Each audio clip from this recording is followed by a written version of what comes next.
Bonjour à tous et bienvenue dans votre journal des produits de bourse de l'UPSA du vendredi 17 mai.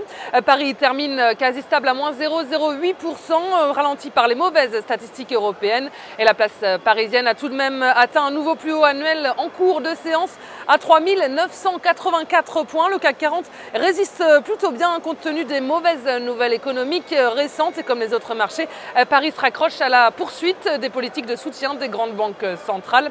Et du côté des valeurs, Sanofi et Pétrolier Total, deux poids lourds de la cote, sont en baisse et ont pesé sur la tendance. Et les bancaires, en revanche, ressortent en hausse. Et puis, outre-Atlantique, Wall Street a passé l'essentiel de la journée en baisse et termine donc la séance en léger recul à cause de mauvais indicateurs américains, avec une hausse plus forte que prévu, notamment des inscriptions au chômage la semaine dernière à 360 000. Forte chute également de la construction de logements. Et puis, autre mauvaise nouvelle, toutes ces statistiques décevantes, les marchés n'en tiennent pas vraiment compte. Ils comptent sur le maintien de la politique monétaire ultra accommodante de la Banque centrale américaine pour donc soutenir la croissance. Et du côté des valeurs sur la cote américaine, le numéro 1 mondial de la distribution, Walmart, est en baisse après une hausse moins forte que prévu de son bénéfice trimestriel. Google lâche 1,06%. Le géant technologique a annoncé le lancement de son service de streaming de musique. Et toujours du côté des valeurs, à noter également l'équipementier télécom Cisco résiste plutôt bien à un contexte économique difficile. Il affiche des résultats meilleurs que prévu au troisième trimestre et grimpe de 12,83%. Et les volumes, elles sont en hausse sur le marché des produits de bourse avec 23,6 millions d'euros échangés dans une séance de léger repli. Et concernant la répartition par type de produits, les certificats sont stables à 78% des échanges.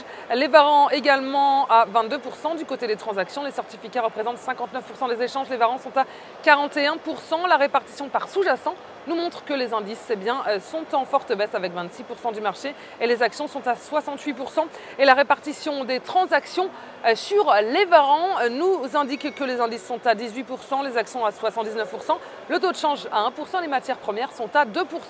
Et on s'intéresse aujourd'hui au groupe hôtelier Accor. D'un point de vue graphique, le titre s'est extirpé d'un canal baissier en place depuis mi-mars. Après une phase de consolidation, un mouvement de reprise s'est mis en place et le titre évolue désormais au-dessus de sa moyenne mobile à 50 jours. Et de son côté, l'indicateur de vitesse RSI est positivement orienté et milite pour une accélération haussière à court terme, ainsi tant que le support reste à 25,41 €. Un retour vers les plus hauts annuels à 29,60 € est attendu. Et la stratégie qui vous est proposée pour jouer cette valeur, c'est l'achat du Varan de Call Accor à 4 530 têtes d'Unicredit au prix d'exercice de 27 € et d'échéance au 6 décembre 2013. Voilà, c'est tout pour aujourd'hui. Passez un excellent week-end et on se retrouve lundi.